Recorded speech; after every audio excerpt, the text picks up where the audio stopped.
Hola, hola, ¿qué tal? Buenos días, tardes o noches, como sea que lo esté viendo. Les dejo este video explicando lo último que nos faltó para su certamen, que son los multiplicadores de Lagrange. Multiplicadores de Lagrange. Ya. Bueno, voy a explicarle un poquito la materia. En todo caso está en el archivo, el PDF, que dice clase 19. Em, Claro, la explicación para entender los multiplicadores de Lagrange, la explicación de dónde sale el teorema es un poco larga, así que solamente le voy a dar como el resultado. Pero la idea es trabajar el siguiente problema. Es como, dale, intentar optimizar una función. Optimizar significa encontrar sus puntos máximos y mínimos, ¿vale? Optimizar, digamos, una función que está, no sé, definida en un dominio en varias variables, en Rn, ya que es un campo escalar.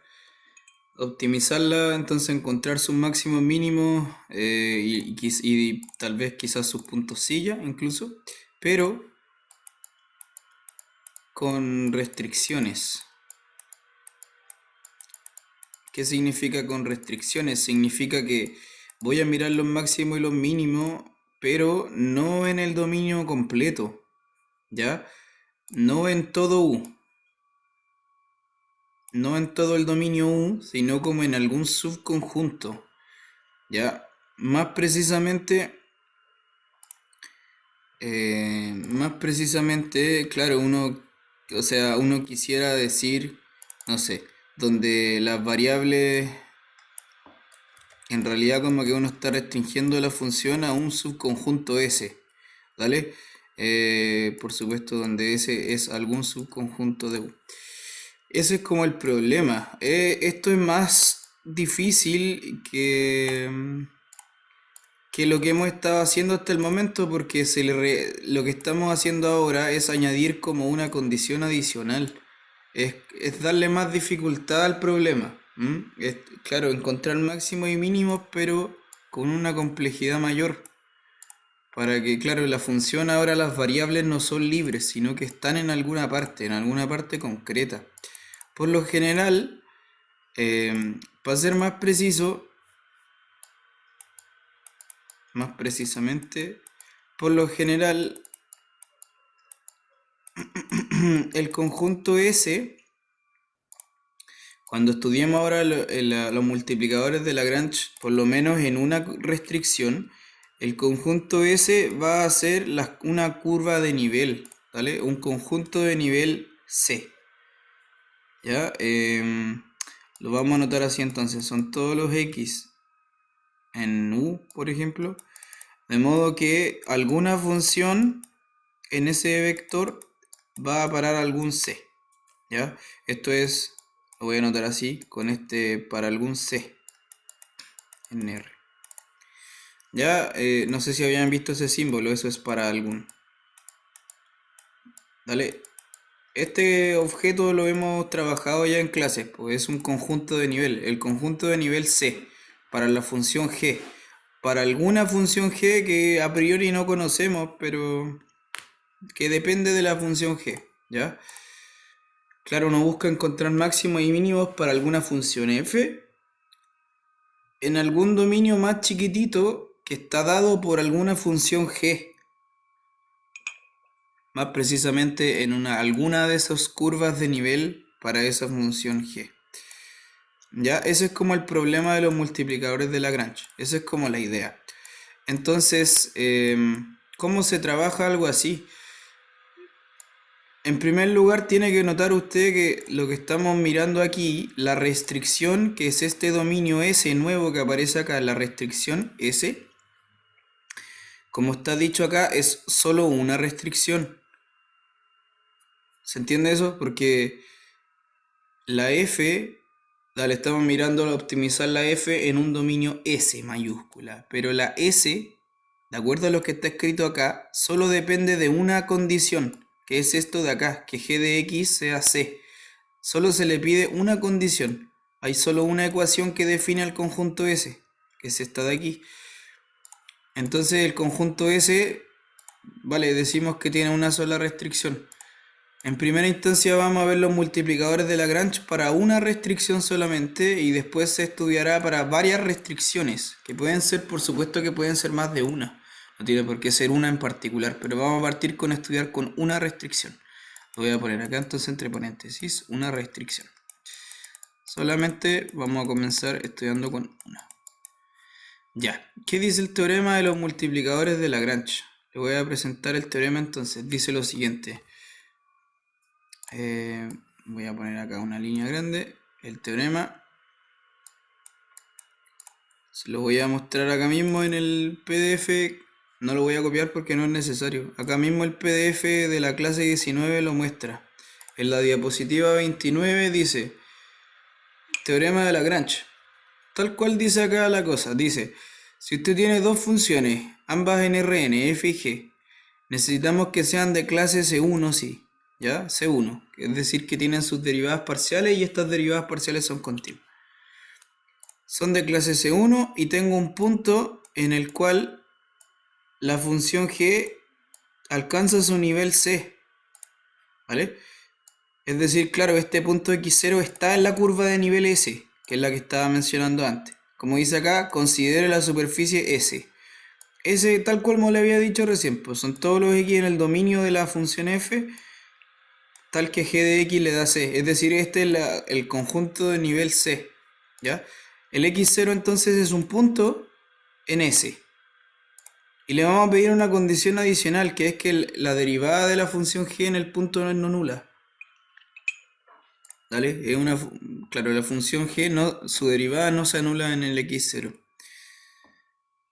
Entonces, el teorema dice, suponga que ahora, por otra parte, la función f, que es la que queremos optimizar, dice f restringida a s, tiene un extremo local en x0. Es decir, que el x0 es un máximo o un mínimo, alguno de los dos.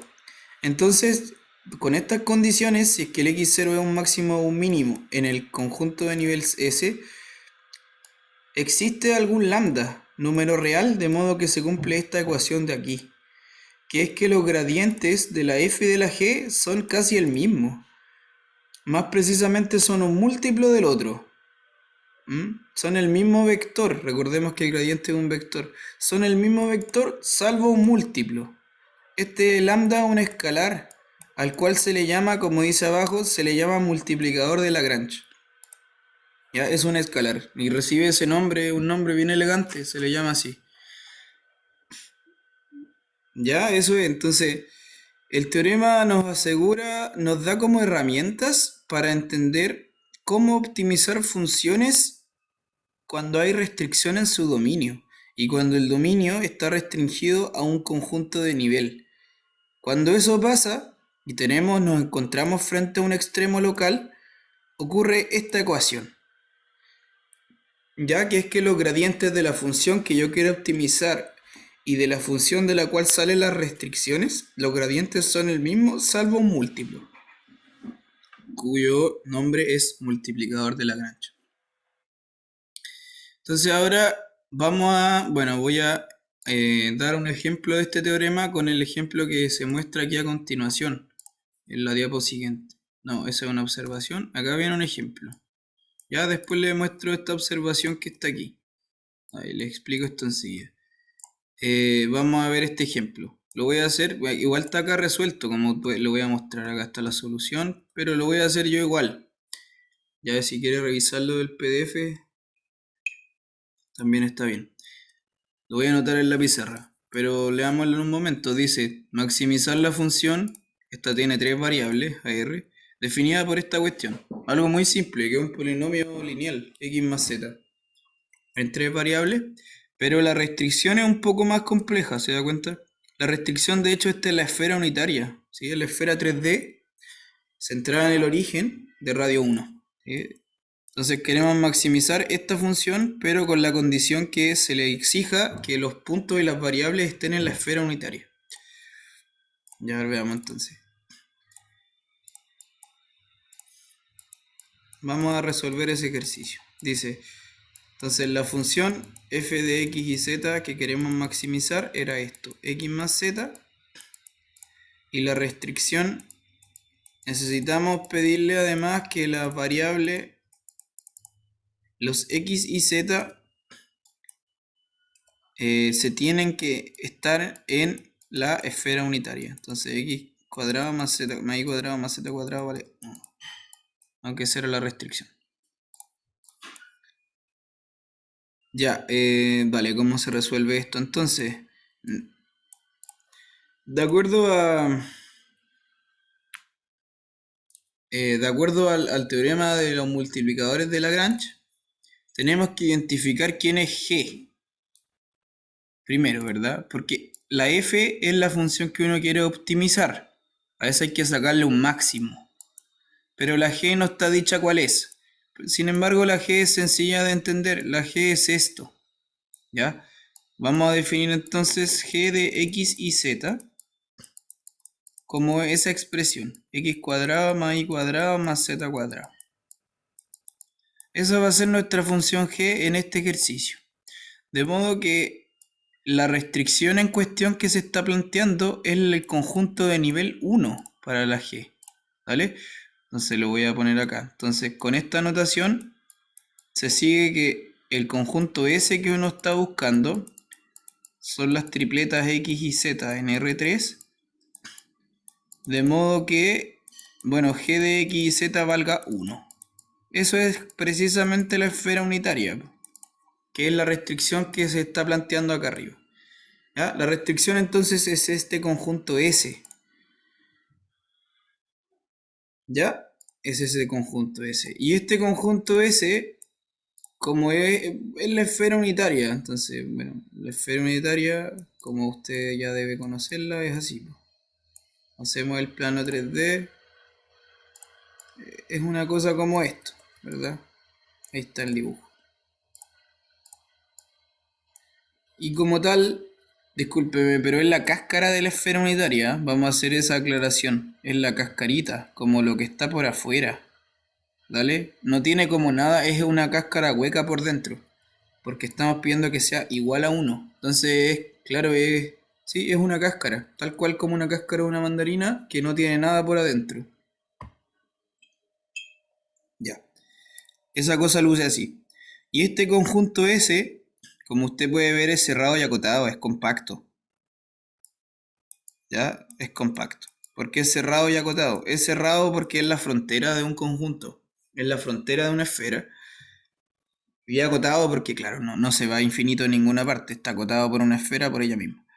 Como es compacto, la función f, restringida a este conjunto S, alcanza su máximo y su mínimo global.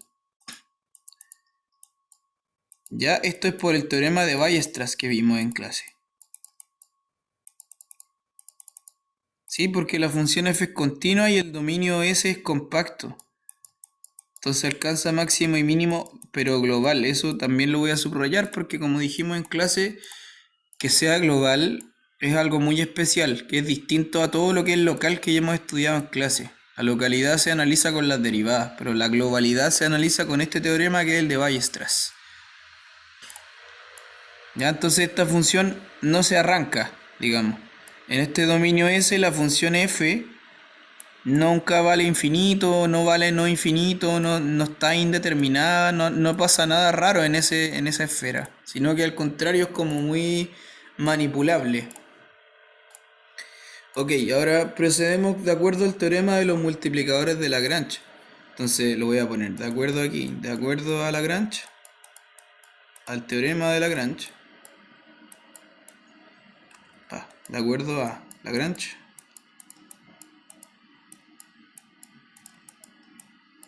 Dice que para sacar algún máximo o un mínimo, ¿dale? Para encontrar algún máximo o mínimo, si suponemos que este vector x y z que no conocemos, que está en S, es máximo o mínimo, ya es un extremo local.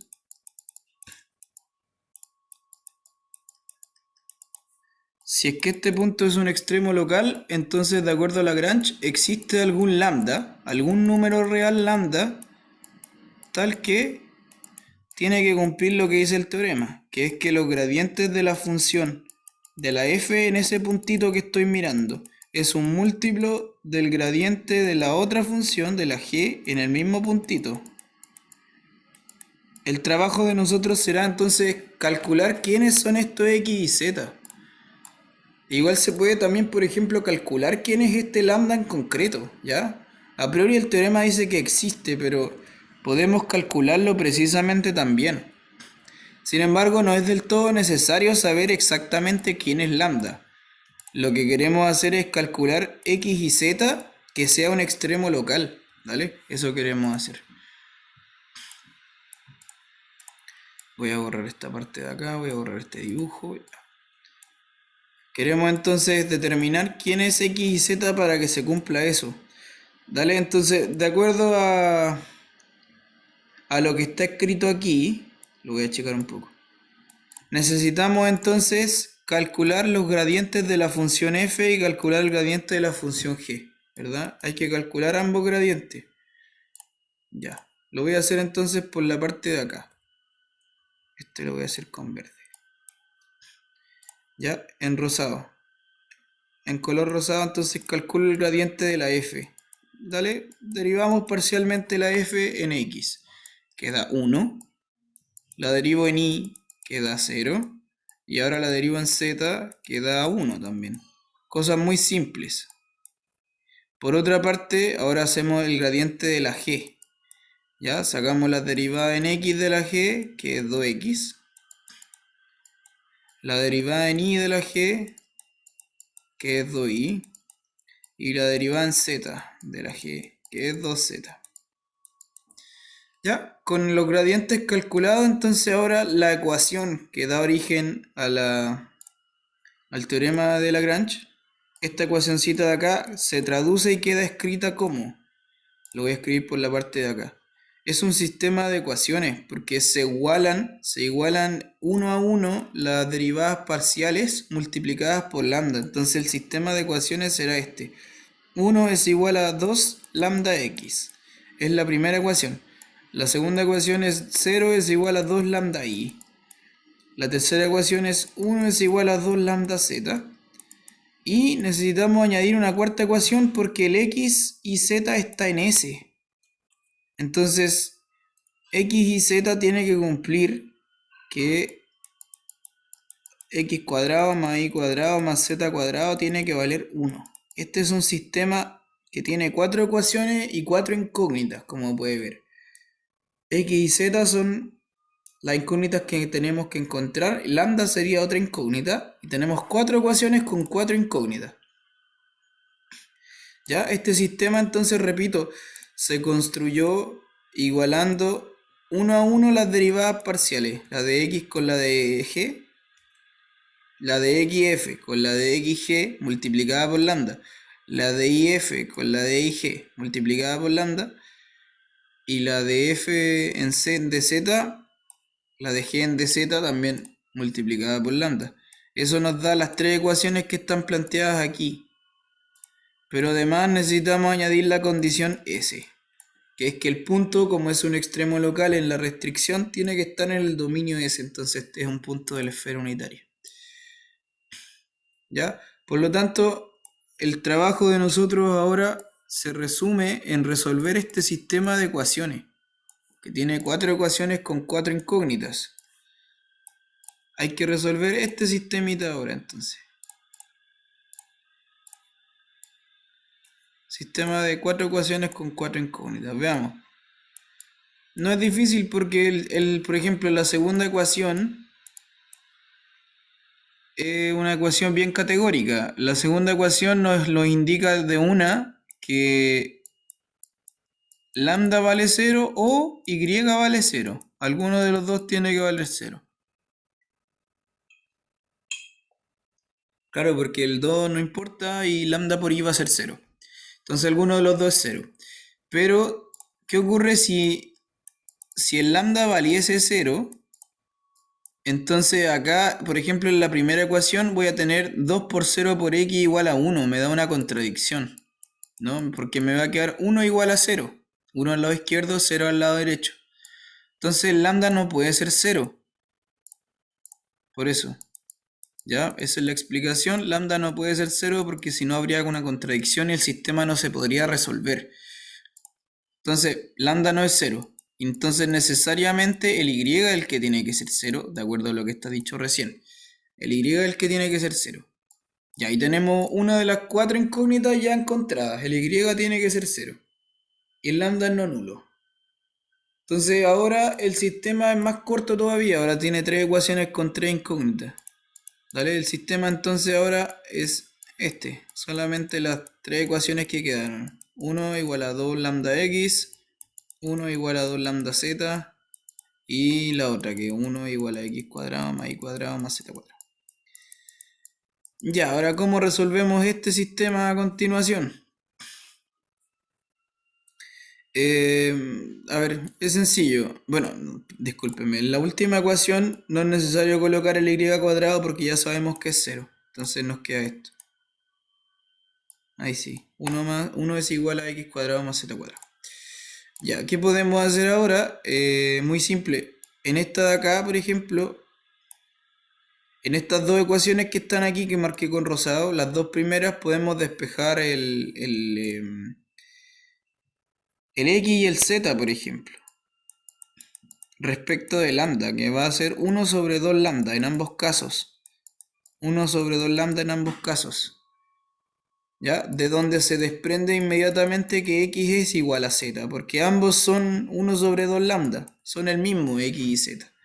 Si son el mismo x y z, lo reemplazamos ahora en la tercera ecuación.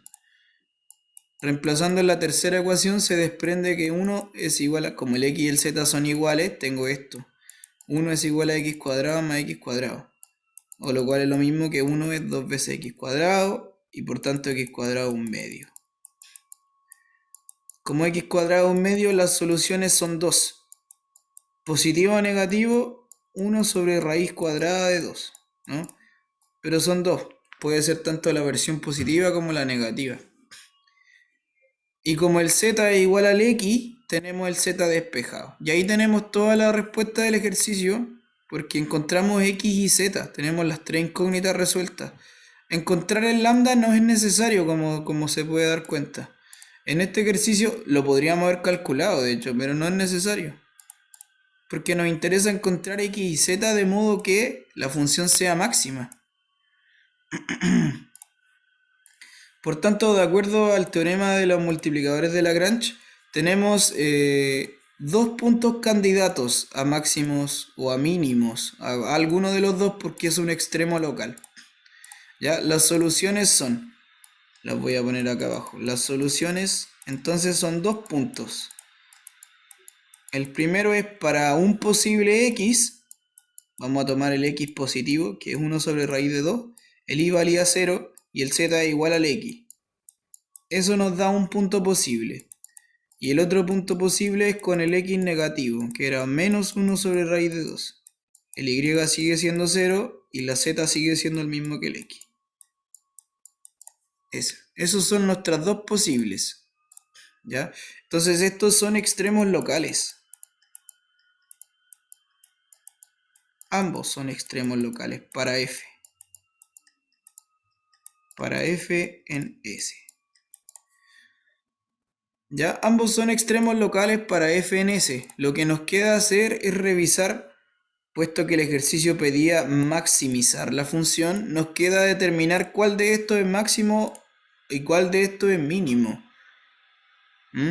Hay que verificar ahora, por último, ver cuál es máximo y cuál es mínimo.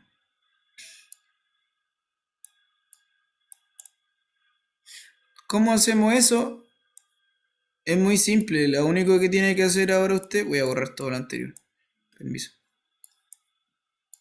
Cuando ya encontró los puntos soluciones de los multiplicadores de Lagrange y todo el asunto del teorema de Lagrange, que son estos, para ver cuál es máximo y cuál es mínimo, a continuación hay que evaluar. Ahora, evaluar finalmente, después de hacer todo esto, evaluar f en el punto 1 y f en el punto 2. Eso hay que hacer ahora, calcular f evaluado en el punto 1 y f evaluado en el punto 2. ¿Ya?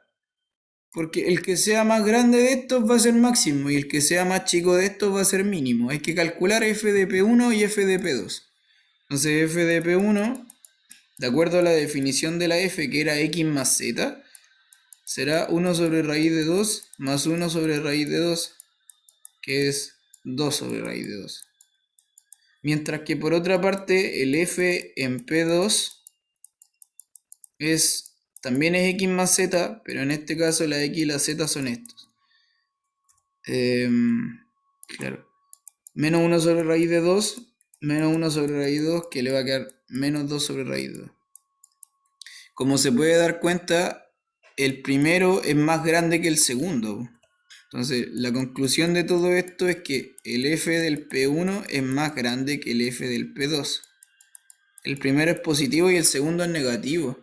Por lo tanto, este es el mayor de todos, el f del P1, y este es el menor de todos. ¿Ya? En una localidad, digamos, en alguna localidad del punto P1, en alguna localidad del punto P2.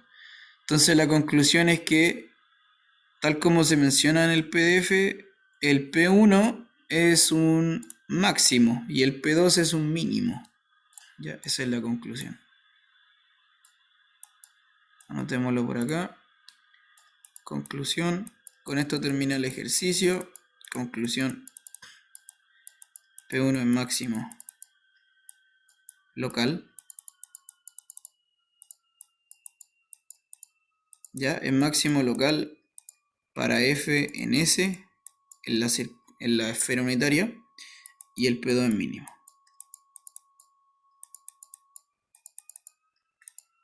Listo.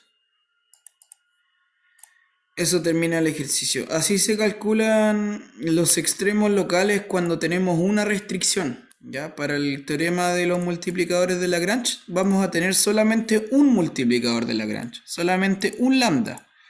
Como ve, insisto, en este ejercicio no era necesario obtener explícitamente el lambda, solamente necesitábamos encontrar x y z. Y ahí está listo.